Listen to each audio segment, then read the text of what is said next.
Bienvenidos a Alcanzando el Conocimiento, una herramienta vital. Comparte con nosotros tus experiencias. Alcanzando el conocimiento. Jorge, platícanos, hace ya tiempo, se aprobó la Ley de Ciencia, ahora ha tenido algunas modificaciones, se han incluido algunos asuntos. ¿Qué pasa de pronto con la innovación en el país, que es una necesidad imperiosa, sobre todo para que trascienda lo que hace la comunidad científica, la comunidad tecnológica en el país, pero sobre todo también para que estemos a la vanguardia en la sociedad del conocimiento? Bueno, pues la legislación y el tema de innovación tienen mucho que ver para lograr efectivamente que haya innovación en México al punto de que avancemos hacia una sociedad del conocimiento. El tema de la innovación en la Ley de Ciencia y Tecnología ha evolucionado desde que se expidió la Ley para el Fomento de la Investigación Científica y Tecnológica en 1999, ya del siglo pasado, aunque de hace 15 años que lo está cumpliendo. Ahí ya había menciones hacia la innovación, aunque la ley era de ciencia y tecnología, y orientada fundamentalmente a apoyar la investigación científica y el desarrollo tecnológico, pero no la innovación. Ya en la Ley de Ciencia y Tecnología de 2002 y la ley del CONACYT que se expidieron conjuntamente entonces, ya el tema de innovación avanzó un poquito más, refiriéndose a algunas posibilidades de instrumentos de apoyo a la innovación que antes no se tenían. Por ejemplo, apoyar fondos de capital semilla, fondos de capital de riesgo, mecanismos especializados para apoyar el desarrollo de creaciones, de desarrollos tecnológicos para su aplicación con fines productivos.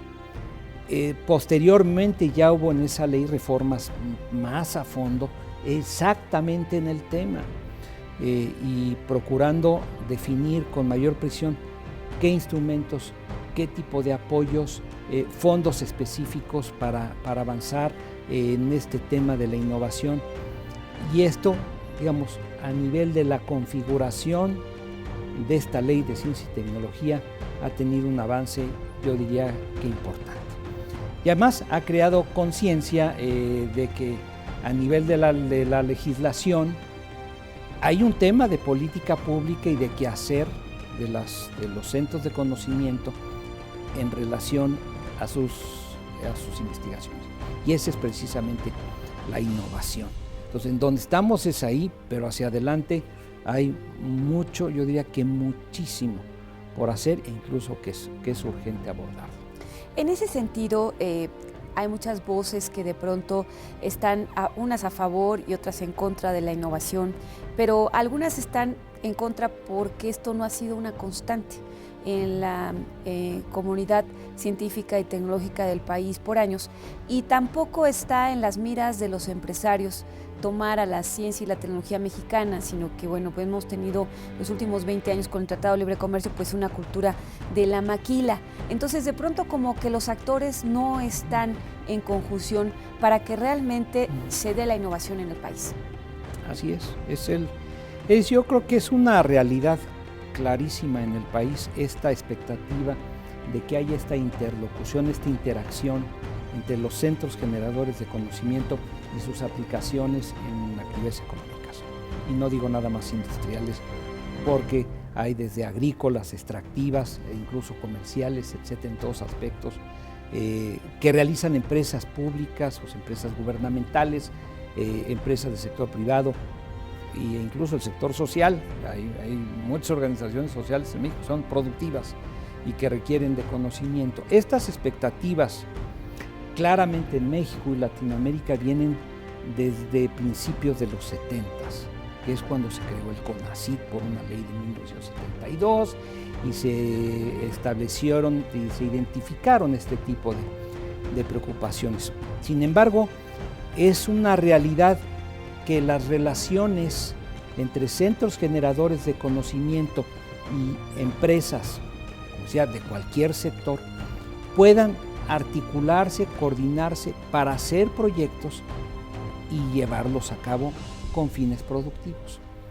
Hay una agenda de temas ahí que sigue estando no resuelta y que hay que abordar.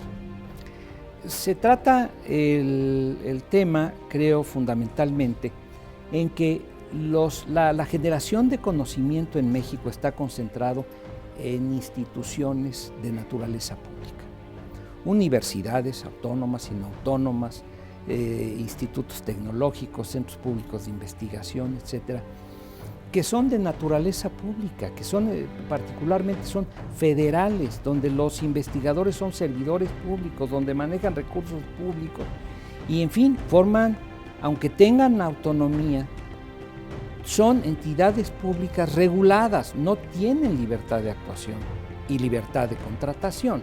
Entonces, este relacionamiento implica contratación, implica recursos privados hacia el sector público que hay que resolver. El gasto público es algo muy complejo de manejar y no es ágil, por cierto. Es una temática de generación de conocimiento y de propiedad intelectual, de su apropiación, de su transferencia, de su uso adecuado, de beneficios para los investigadores económicos, etcétera, de la articulación del quehacer al interior de las instituciones que generan el conocimiento, porque no es una cuestión de investigadores aisladamente, que hagas un proyecto, que dan con algo y que luego resulte explotable. Eso es un modelo de verlo. La realidad es muy diferente.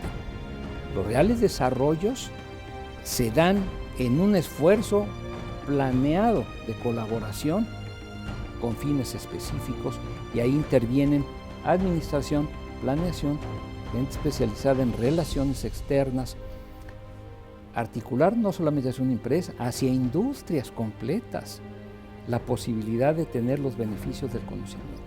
Entonces, en ese ámbito todavía hay mucho, pero mucho por hacer y ojalá ocurra pronto. Pero ahí ¿de qué estamos hablando?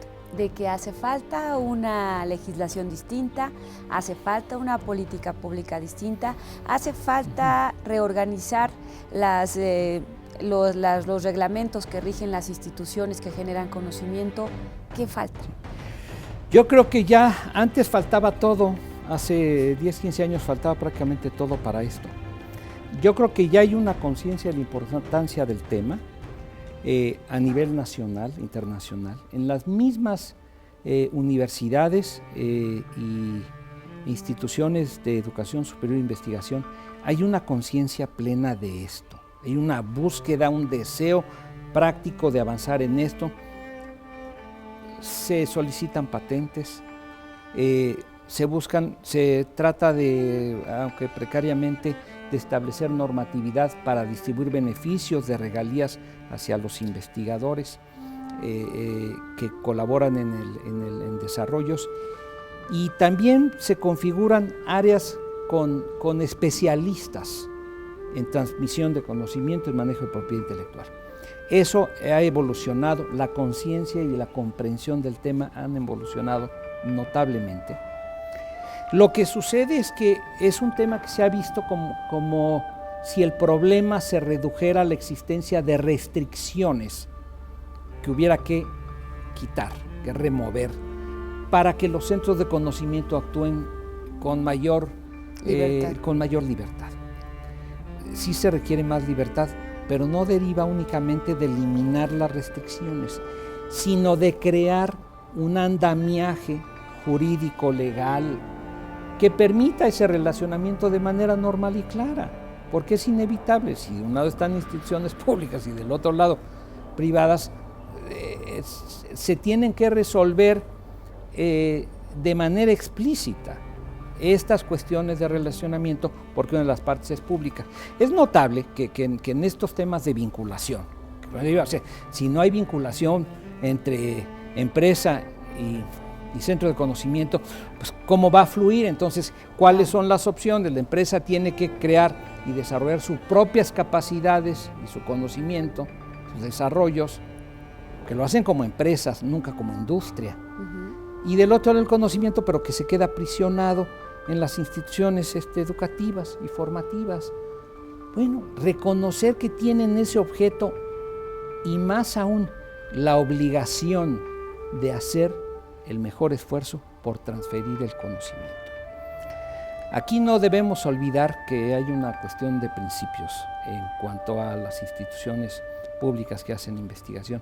Hacen investigación con recursos públicos que se captan de la sociedad. Y el retorno a la sociedad, yo creo que va mucho más allá de la mera generación del conocimiento. Debe ir a su máximo potencial de aprovechamiento. Y esto está regresando a la realidad de las actividades económicas, este conocimiento, para que haya otros productos, servicios, transformaciones, acceso. Estamos hablando de un tema de derechos humanos, individuales y colectivos. Los individuos y la sociedad tienen el derecho a acceder a las mejores tecnologías disponibles. Entonces, si se generan de ahí los recursos y hay ese derecho en la sociedad y quienes la integramos, ¿por qué no podemos acabar de tener instrumentos que nos permitan que eso funcione? Para sintetizar, no es el evitar algunas restricciones, es crear toda una estructura legal que permita que esto fluya y que sea de manera efectiva. Eso es lo que es genuinamente importante. Entonces estamos hablando de una nueva legislación que rija las instituciones que producen conocimiento. ¿De qué estamos hablando? Yo creo que estamos hablando efectivamente de una ley, pero no tanto que rija las instituciones, sino que con la configuración que tienen el conjunto de instituciones públicas mexicanas que generan conocimiento, federales, estatales, autónomas, no autónomas, de un sector, del otro, pues están en todos los sectores de la administración pública y del quehacer, sobre todo educativo. Ahí es donde están ligadas las actividades de investigación. Es una ley que pudiera establecer los instrumentos concretos para que puedan asumirlos y funcionar conforme a ellos. Digamos, es como sucede con nuestro Código Civil, como sucede con nuestro Código de Comercio. Alguien quiere realizar una operación, bueno, pues hay un marco jurídico que sirve para eso, pues entre particulares es civil. Bueno, pues la cuestión es civil y ahí está el Código Civil, simplifica el quehacer. Es entre una cuestión entre comerciantes, pues está el Código de Comercio, y les aplica y facilita todo el quehacer y da un entendimiento y una cultura de cómo funcionar. Esto requiere de una definición de ese nivel. ¿Qué quiere decir? Sí, nivel quiere decir legislativo, sí legislar sobre el tema, no meterse en el régimen interno y en el legal de cada una de las instituciones. Son cientos, sería extremadamente complicado, pero sí generar un instrumento que le sea útil a todos para funcionar en los mecanismos propios de estas actividades. ¿Esto se ha hablado en las cámaras? ¿Esto lo tendría que hacer la Comisión de Ciencia y Tecnología del Senado, de la Cámara de Diputados? ¿Quién lo tiene que llevar a cabo esto? Yo creo que es una labor conjunta. Aquí es un tema de, efectivamente, del Poder Legislativo Federal, del Congreso de la Unión, de las comisiones de Ciencia y Tecnología de ambas cámaras. Yo creo que también de las comisiones de Educación. Otras tendrían que ver con esto, lo que tiene que ver a manejo de recursos para proyectos, etcétera, que son de las cosas que hay que regular y facilitar mediante un régimen que realmente funcione. Y pues como todos estos temas complejos son multifactoriales los problemas, entonces las soluciones son complejas, pero hay que articular una solución. Yo creo que esto está del lado del Congreso, pero también del lado gubernamental. El CONACYT es la pieza central, es el rector, desde luego, de la política de ciencia y tecnología. Quizá habría que hacer esos encuentros, pero de una manera más intensa en todo el país, ¿no? Sí. Esto es lo que tendría que cambiar. Así es llevarlo a otro nivel. El CONACYT también está abierto a todas estas participaciones, lo hemos visto por años, pero ya en un tema en el que, digamos, ya no es la ley de ciencia y tecnología. Esa es la ley para el quehacer del CONACYT, que fomenta, es la ley que es la que organiza el sistema de ciencia y tecnología. Aquí estamos hablando de un ámbito diferente, de una legislación que facilite, que permita, que indique los caminos para que tenga práctica cotidiana la vinculación y además, efectivamente, en todo el país, en las distintas regiones, y que tiene que ver con la satisfacción de necesidades que se dan en este país tan complejo y de carácter regional. No son necesariamente las grandes soluciones a las problemáticas nacionales, etc. Son problemas muchísimos de índole local, de regional, que se deben ir resolviendo con estas facilidades, con esta posibilidad de actuación conjunta. Ahora, si no se da esta legislación, difícilmente la innovación va a poder estar presente en las instituciones que generan conocimiento y van a estar vinculadas a las empresas. Esto no sería posible. Yo así lo pienso. Por tratarse de entidades públicas, hay una evidencia ya de muchos años de la necesidad de tener mecanismos legales que sustenten claramente cómo actuar. E incluso hay referentes internacionales sobre el tema, es decir, en España, en Brasil, en Argentina, en Estados Unidos, en Canadá, hay legislación nacional orientada a este tipo de cuestiones que estoy planteando. O sea, no estaríamos innovando tanto sobre el tema, sino aprendiendo de experiencias exitosas de otros países que se han percatado de que es necesario tener, digamos, el tablero de juego, y eso las partes libremente no lo pueden establecer porque requieren un contexto legal, un marco jurídico en el que poder tener este tipo de relaciones. Estamos hablando de cuestiones, digamos, ya un poco más técnicas, en cuestiones contractuales, en cuestiones de atribuciones, en cuestiones de normatividad para el manejo de recursos públicos, en temas sobre los que hay que hablar y abordarlos, conflictos de interés, propiedad del conocimiento. Propiedad del conocimiento. Lo que hay son prácticas, son ideas sobre ciertas cosas que son las que dominan esto y que no favorecen estos quehaceres. Romper las dinámicas, más que romper las dinámicas, lograr una dinámica. Y romper las inercias. Y romper las inercias que fundamentalmente son de no acción, de no relación, requiere un gran esfuerzo proactivo. Teniendo esos elementos, también requiere un contexto de legitimidad. La ley tiene esa gran ventaja, da legitimidad al quehacer de las instituciones y de las personas. O sea, uno de los principales instrumentos de la política pública es la ley. Entonces, además de dar instrumentos, fija un criterio donde hay una aceptación. Entonces, puede haber toda la discusión que sea magnífico y que continúe, pero sí llega el momento en que quien legisla en este país diga, la innovación es una actividad que todas las instituciones públicas generadoras de conocimiento no solamente pueden hacer, sino están comprometidas a hacer para beneficio de la misma sociedad. Y no como un pronunciamiento al nivel que acabo de expresar, sino, bueno, ¿esto cómo?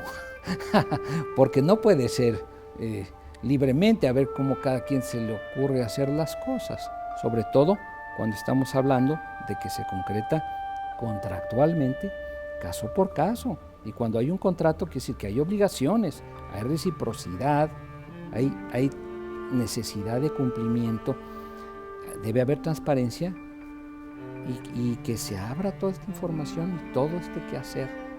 Y realmente sería un gran paso en beneficio incluso de las mismas instituciones, porque el que no haya el mecanismo no les permite además, por si fuera poco, tener recursos adicionales.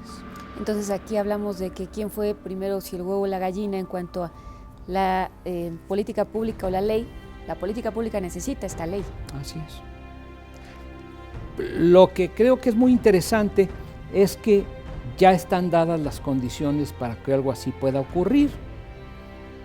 Yo lo he visto en foros, en la Cámara de Diputados, en el Senado de la República, en el CONACYT, en instancias académicas, empresariales, donde hay esta concurrencia de los sectores y de la federación y de los estados.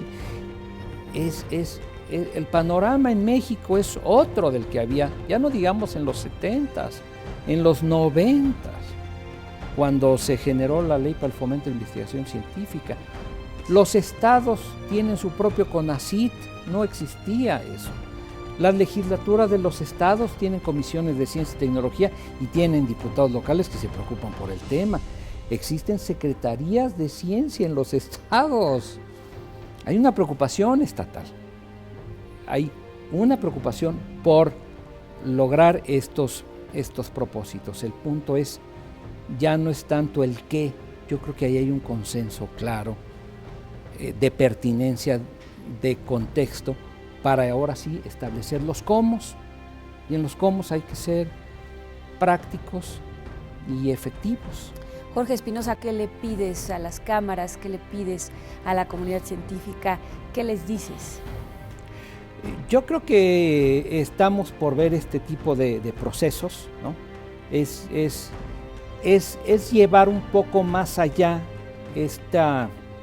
digamos, los planteamientos que se han escuchado muchas veces en múltiples foros, ya yo diría hasta redundantemente, sí, necesitamos vincularnos, necesitamos más elementos de libertad de acción, necesitamos todo esto para no solamente reclamarlo diciéndolo, sino para poner acción, para dar los pasos necesarios, para ponerse efectivamente a legislar con profundidad, con asertividad, para resolver esto.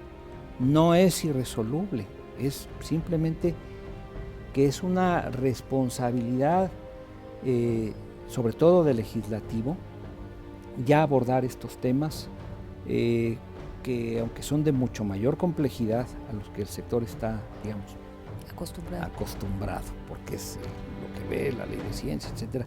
Ya no podemos tener más reformas legales, así como aspiracionales, de más objetivos, limitados a darle atribuciones o al CONACYT para que haga más tareas y suponer que eso va por sí mismo a transformar la realidad. Para llegar a esa transformación, lo que se necesita es, ya dadas estas condiciones, dar el paso a una legislación liberadora, sencilla, que concrete este nuevo paradigma de genuino beneficio social. Esta cuestión de si en los múltiples debates que hay de si vincularse o no, con qué alcances, etcétera, hay mucho camino por recorrer, pero los caminos los establece la legislación. ¿Esta ley sería independiente de la ley de ciencia? Yo la veo como un instrumento totalmente independiente de la ley de ciencia y de otra naturaleza, muy diferente. Lo que pasa es que la ley de ciencia se enfoca fundamentalmente al quehacer del CONACYT y las instituciones públicas del sistema de ciencia y tecnología, el Consejo General, sus fondos, sus instrumentos de apoyo y un régimen de centros públicos de investigación, que es los centros que coordina el CONACYT, y otros en cuanto a cuestiones muy jurídico-administrativas de su funcionamiento. Nada más. Aquí estamos hablando de una ley de otra índole, una ley que no sería ni para el CONACYT, sería para los centros generadores de conocimiento, para decir, tú tienes la capacidad legal de vincularte para hacer innovación, y para esto puede celebrar este tipo de contratos, tener estos programas, tener estos beneficios, manejar estos fondos, administrar tu conocimiento de esta manera, la obligación de transferirlo y superar décadas también de mitos, de creencias en relación a la propiedad intelectual y otras cosas.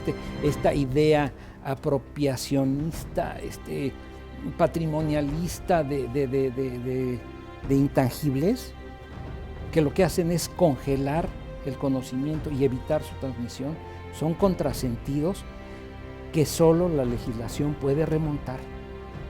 Es una ley de otra índole, pero que en México sería una ley realmente pues muy audaz y un reto a cometer. ¿Por qué todavía no plenamente en México? Es un proceso evolutivo. ¿Pero qué nos pasó? Cultural. ¿Por qué tan tarde? Mira, yo creo que nos pasó esto debido a que en México los centros generadores de conocimiento son públicos, son fundamentalmente universidades públicas y han visto su vocación desde luego como prioridad y no pueden ser más acertados en la formación educativa y en la investigación. Pero el paso que sigue a la investigación, que es la vinculación, es algo diferente que no ha estado en el panorama y que hay que afrontar. Entonces, la dinámica de las instituciones ha sido de alguna manera involutiva, pero eso es relativamente, porque la investigación finalmente se ha logrado que acabe en publicaciones, para eso está el Sistema Nacional de Investigadores, y se ha abierto la investigación, y se publica, etcétera. Pero el relacionamiento de ciertas actividades a las actividades productivas no tenía una aceptación ideológica plena en México. Plena tampoco la tiene, por eso habría discusiones todavía por venir. Pero para eso está la ley, es decir, no te estoy obligando a relacionarte porque no se trata de eso, sino, mira, aquí están los instrumentos para que te relaciones si quieres, y en este tipo de cosas, de esta manera, y que las cosas sean claras y sean transparentes. Eso nos pasó porque no estaban la suma de las condiciones específicas que en México se requieren para ello. En otros países se ha llegado a incluso puntos donde las instituciones que realizan investigación recibiendo recursos públicos tienen la estricta obligación de hacer el mejor esfuerzo para transferirse el conocimiento. Y si no se llega a transferir el conocimiento, es un punto de consideración para decidir apoyos futuros. Te doy para que tú hagas investigación y te la quedes tú y no trascienda, no es lo que buscan las sociedades. Y ese tipo de decisiones la toman las instituciones constitucionales máximas. Por eso se expresan en leyes. Entonces, yo creo que ir tan lejos tampoco. Se han dado pasos en esa dirección importantes. Por ejemplo, en México, las actividades de investigación que se realizan con recursos públicos, vengan del CONACYT o de cualquier otra fuente, pero finalmente fiscales, federales o estatales, se quedan en quien realiza la investigación. El CONACYT no tiene patentes por haber financiado proyectos. Y no obstante haber ese desprendimiento generoso de aquí están los recursos y lo que resulte hay que aprovecharlo, se queda involucionado. Bueno, el país tiene que tomar decisiones a través de sus instituciones políticas máximas para en una ley decir lo que sigue es el otro paso y lo vamos a dar. Ese es tipo de cosas que solo suceden cuando se dan condiciones para ese tipo de determinaciones. Y yo creo que sin ser, si tratarse de una legislación, yo diría ni restrictiva ni impositiva, sino al contrario, buscar una legislación facilitadora, de apertura, de comunicación, de transparencia, pues no hay nada más a tono con los tiempos y el país yo creo que está plenamente preparado para eso. Ahora sí, se puede decir que llegamos tarde, pero llegamos, yo que el país esté en las condiciones y ojalá lleguemos. Que efectivamente este paso de transformación legislativa sería un nuevo paradigma para México. En este ámbito sería tema que habría que discutir con toda amplitud, con toda apertura. Ahora se legisla así en México, es una gran cosa. Todos los foros son abiertos y ahí están instituciones como el foro, ¿sí? Que es abierto y que es un sector además ejemplar, porque este tipo de temas que hay que abordar hasta hacia centros de conocimiento, hay que abordarlo en otros ámbitos. El de la propiedad intelectual está llena de restricciones y encadenamientos por todos lados en este país. Necesitamos ir liberando nuestra propiedad intelectual para poder explotar. Tenemos poco de qué extrañarnos de que quienes patentan en México sean extranjeros, cuando no estamos estableciendo las condiciones para que suceda de otro modo. Ahí está la relación, ¿no?, entre la baja número de patentes. Claro. Bueno, y lo que sería, y un dato que habría que ver y que es el que sería todavía más relevante, no solamente pocas patentes, ¿cuántas de esas patentes se explotan? Muy pocas. Muy pocas. Realmente, ¿cuántos contratos de licencia para explotación de esas patentes hay por las instituciones universitarias, centros de investigación, que generen regalías y cuánto generan en regalías? El quehacer fundamental de vinculación de los centros de conocimiento en México, que son públicos, es prestación de servicios a empresas públicas. Esa es una realidad contundente. Eso no es. ¿Cómo las quieres obligar a que hagan vinculación? Entonces, más patentes, perfecto, para guardarlas en el cajón. Para eso, no, pues mejor ni patentar, mejor generar de otro modo y ya, pues regalarlo a la sociedad para que lo aproveche. ¿Para qué? ¿Para qué tenemos instituciones? Es una paradoja. ¿Para qué instituciones que se apropian de un conocimiento que después resulta que no tienen la vocación y la capacidad de administrar para transferirlo? Para apropiarlo para, claro, ya logramos la meta, tenemos las patentes.